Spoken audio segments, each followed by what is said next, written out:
दोस्तों, मेरा नाम सुदेश है और मैं राजस्थान के एक छोटे से जिले कोटा से बिलोंग करता हूँ। कोटा में कई जगह ऐसी हैं जहाँ भूतों की कहानियाँ बहुत ही ज़्यादा मशहूर होती हैं, लेकिन एक हादसा मेरी ज़िंदगी में भी दखल ले चुका है।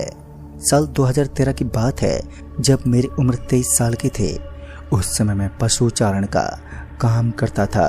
दरअसल हमारे घर में तकरीबन 51 गायों का एक बड़ा सा समूह था और उनके पेट पूजा करने के खातिर हमें उन्हें कई सारी जगहों पर लेकर जाना पड़ता था, जैसे छोटे मोटे जोहड़ या फिर छोटे मोटे खेतों के अंदर उनकी चराई की जाती थी। जोहड़ जंगल का एक ही छोटा रूप होता है और जंगल विशाल रूप में पाया जाता है। हर रोज मैं शाम के तकरीबन 7 बजे ही अपने घर लौट पाता। जल्दी अपने घर में लौट पाना मेरे लिए बड़ा ही मुश्किल काम होता, क्योंकि गाय भैंसों को चराने में मेरा काफी वक्त गंवा हो जाता और फिर आकर मुझे पढ़ाई भी करनी होती थी। दोस्तों, कभी कभी हम कुछ ऐसे स्थानों पर पहुंच जाते हैं जहां पर भूतों का होना एक आम बात होती है। हालांकि हमें इन चीजों पर काफी यकीन था और विश्वास भी किया करते थे, क्योंकि भूत प्रेत जैसी चीजें अक्सर उन जगहों पर पाई जाती हैं जहां पर जोरदार सन्नाटे के साथ साथ अंधेरे की एक गहरी चादर बिछी हुई हो, क्योंकि बुरी शक्तियां काले रंग में रहना पसंद करती हैं। शाम हो चुकी थी और सूरज ढल चुका था। सूरज की रोशनी पूरी तरीके से आसमान से गायब थी। इसी बीच आज मैं अकेला एक जोहड़ में घूम रहा था। चारों तरफ लंबे लंबे पेड़ मुझे दिखाई दे रहे थे। पेड़ के ऊपर बड़े बड़े कांटे लगे हुए थे। ऐसा लग रहा था मानो किसी ने इनका बीजारोपण करके इन्हें लंबा और विशाल बनाया हो। आज मैं तकरीबन तीसरे दिन ही इस जोहड़ में आया था, क्योंकि ये गायों को चराने के लिए एक उत्तम स्थान था। घास फूस की यहाँ पर कोई कमी नहीं थी, जिस वजह से गाय और भैंस आराम से पेट भरकर यहाँ से घर तक लौटती थी। लेकिन कभी कभी समय का चक्र कुछ इस प्रकार का चलता है कि हमें गलती से भी उन चीजों को देखना पड़ता है जिसे देखना एक इंसान को बिल्कुल भी पसंद नहीं होता। अब अंधेरा हो चुका था। आज मेरी एक गाय गुम हो चुकी थी और मैं ये अच्छे से जानता था कि वो कहीं इसी जोहड़ में कहीं झाड़ियों के इधर उधर छुपी हुई है। ये जोहड़ लंबा तो नहीं था, लेकिन उन पेड़ों के कांटे पूरे जोहड़ में बिखरे हुए थे, जिस वजह से अंधेरे में उस जगह अपने पाँव को रख पाना बड़ा ही मुश्किल कार्य था। लेकिन मैं किसी तरह उसे ढूंढने लगा। काफी देर तक मैं उस गाय को ढूंढता रहा, लेकिन वो मुझे कहीं नहीं मिली और फिर मैं थक हार कर वापस अपनी गायों के पास लौट आया। फिर जब मैंने दोबारा सभी पर नजर डाली तो मुझे पता चला कि मेरी सारी गाय मौजूद हैं, यानी कि गुम हुई गाय वापस लौट आई थी। फिर क्या था, मैं उस जोहड़ से चल पड़ा, लेकिन इसी बीच रास्ते के बगल में एक बड़ा सा बांस का पेड़ था और उसके अंदर से मुझे एक धमाके की आवाज सुनाई दी। उस आवाज को सुनते ही सभी पशुओं के अंदर अफरा तफरी मच गई। उस समय अंधेरा हो चुका था और मेरे पास एक नोकिया का छोटा सा मोबाइल था, तो मैंने उस मोबाइल की टॉर्च चलाई तो मुझे अगल बगल में कुछ भी दिखा नहीं, जो सच में बेहद ही अजीब था। कुछ समय के लिए तो मेरे शरीर में भी सनसनी मच गई। मेरा पूरा का पूरा शरीर बुरी तरह से कांपने लगा, मगर मैंने अपने आप को धैर्य से संभाला और तत्काल ही रास्ते पर चलने लगा, क्योंकि अभी भी जिस आवाज ने हम सबके अंदर खलबली मचाई थी वो अवश्य ही कोई नॉर्मल आवाज नहीं थी। तो मैं बेफिक्र होकर आगे आगे चलता रहा। कुछ गाय अभी भी मेरे पीछे चल रही थी तो कुछ मेरे आगे आगे चल रही थी। सभी में शांति बनी हुई थी और उस धमाके से हुई अफरा तफरी अब बिल्कुल सामान्य हो चुकी थी। लेकिन उसके बाद जो हुआ उसके बारे में मैंने कभी सोचा तक नहीं था। जैसे जैसे हम आगे बढ़ रहे थे वैसे वैसे हमारे पीछे धूल का एक विशाल बादल उठने लगा और अब ये बादल इतना ज्यादा विशाल हो चुका था कि इसकी आकृति कई गुना बढ़ चुकी थी। जब मैं पीछे मुड़ा तो आसमान में काले बादलों का शोर मचा हुआ था। बिजलियां कड़क रही थी। मेरा घर अभी भी काफी दूर था और मैंने घर वालों में से अपने चाचा को फोन लगाया और मेरे सामने आने को बोल दिया। चाचा तुरंत ही घर से निकल गए, लेकिन अभी भी बहुत दूरी बाकी थी, यानी कि आज मुझे मुसीबतों से लड़ते हुए अपने घर तक पहुंचना था, जो मेरे लिए बड़ा ही कठिन कार्य था। लेकिन मैं अपने आप को थोड़ा शांत करता हुआ लगातार आगे बढ़ता रहा और इतने में ही मेरे पशुओं के अंदर एक बार फिर खलबली मच गई। ऐसा लग रहा था मानो कोई जानवर उन्हें काट रहा हो।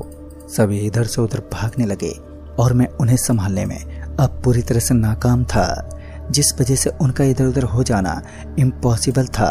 रास्ता थोड़ा कम चौड़ा था, जिस कारण उनका इधर उधर हो जाना इम्पॉसिबल था। लेकिन इसके बावजूद भी मुझे ये डर था कि कहीं कोई जानवर बिदकता हुआ मेरे ऊपर न गिर जाए, जिससे मुझे चोट लग सकती है। जिस वजह से मैं सुरक्षात्मक होकर आगे की तरफ बढ़ने लगा। मैंने अपने पशुओं से थोड़ी दूरी बना ली, लेकिन उसके बाद मेरे हाथ में एक जोर का करंट लगा। वो करंट इतनी जोर का था कि मैं औंधे मुंह जमीन पर गिर पड़ा। और जब तक मेरी आंख खुली तो मैंने देखा कि मेरा पूरा शरीर अब काला पड़ चुका है। मेरे शरीर के ऊपर काले काले निशान भी बने हुए थे। मात्र एक पल में ही मेरे शरीर के ऊपर कुछ काला काला लग गया। पता नहीं ये पाउडर जैसा क्या था, जो बेहद ही चिकना होने के साथ साथ बेहद अजीब भी था। अब तक मुझे यकीन हो चुका था कि मैं किसी काली शक्ति के चुंगल में फंसने वाला हूँ, जहाँ से निकलना बेहद ही कठिन होता है। सामने की तरफ मैं अपना मुंह ताकता हुआ देखने लगा और मेरे शरीर पर लगा बिजली का झटका इतने जोर का था कि इसे सह पाने में बिल्कुल भी सक्षम नहीं था। कुछ देर तक मेरा हाथ थर थर हिलता रहा और फिर मैं बुरी तरह से डर गया। अब तक मुझे संपूर्ण तरीके से ये विश्वास हो चुका था कि मेरे अगल बगल में किसी अनजान ताकत ने अपनी ताकतों से ही तबाही मचा रखी है और मेरे जानवरों को उसने अपनी पावर से छिन भिन्न करना शुरू कर दिया। मैं पूरी तैयारी के साथ अपने जानवरों को यहीं छोड़कर भागना चाहता था, लेकिन उसी दौरान मेरी नज़र बिजली के खंभे से सटे हुए एक पेड़ पर पड़ी तो मेरी आंखें खुली की खुली रह गईं। इस बार मैंने देखा कि उस खेजड़ी के पेड़ के ऊपर एक आदमी फांसी खाकर उल्टा लटका हुआ था। लेकिन हद तो तब हो गई जब मैंने उस आदमी को अपनी पलकें झपकाते हुए देखा और मैं अपने छोटे छोटे कदमों को अब पीछे हटाने लगा। लेकिन मैं ये बात भी अच्छे से जानता था कि अब ये काली आत्मा मेरा पीछा नहीं छोड़ने वाली जब तक कि मैं अपना आखिरी समय नहीं देख लेता।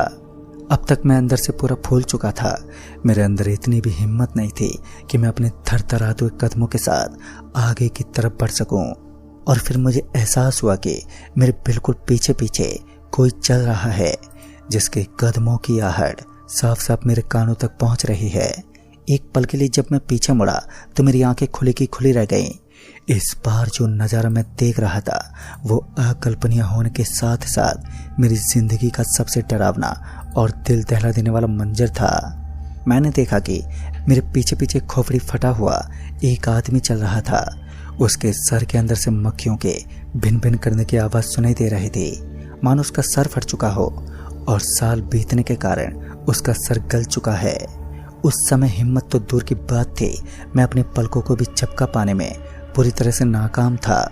मैं इतना बुरी तरह डर चुका था कि मुझे अपने आप से आत्मविश्वास उठने लगा।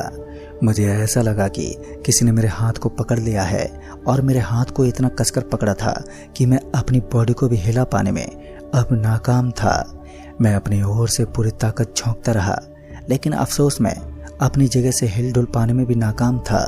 अब तक मेरे अंदर की पूरी हिम्मत टूट चुकी थी और मुझे अपनी मौत का दरवाजा साफ साफ नजर आ रहा था। मेरे हाथ जकड़ने के बाद मैं मन ही मन खाटू श्याम बाबा का स्मरण करने लगा। हमारे गांव के पास श्याम बाबा का दिव्य मंदिर पड़ता है, जिसे यहाँ का सबसे पवित्र मंदिर बताया गया है। कहते हैं कि आज तक इस मंदिर के अंदर अपने तन और मन से जाने वाले इंसान की सारी दुविधाएं बस एक पल में ही खत्म हो जाती हैं। तभी मैं उनका नाम जपने लगा और फिर जब दोबारा मैंने अपनी आंखें खोली तो मुझे अपने सामने से अपने अंकल मेरी तरफ आते हुए दिखे। उस समय मैं जिंदगी जीने की एक उम्मीद देख रहा था। मेरे अंकल साहब धीरे धीरे चलते हुए मेरे पास आए और तब जाकर मुझे राहत की सांस मिली।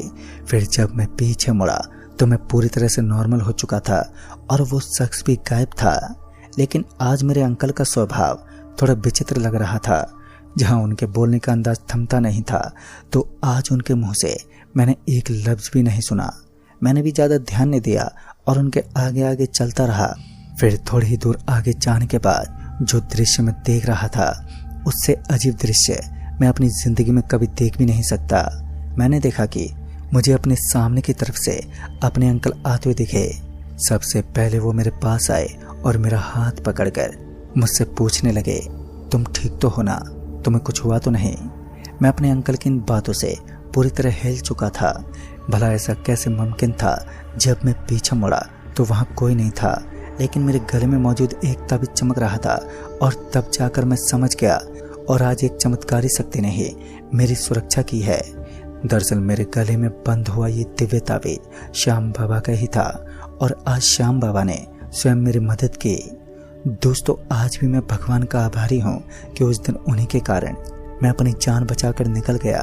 और इसीलिए कहते हैं हमें ऐसी जगह पर कभी भी अपना समय गंवाना नहीं चाहिए जहाँ पर मौत का तांडव मचता हो। हालांकि उस दिन के बाद मैं कभी भी 6 बजे के बाद किसी भी ऐसी सुनसान जगह पर नहीं रुका, क्योंकि डर ने मेरे अंदर इस कदर बवाल मचा रखा था कि मैं भूल कर भी इस बात को भूल नहीं पाता। तो दोस्तों, इस कहानी में बस इतना ही। तब तक के लिए बाय एंड टेक केयर।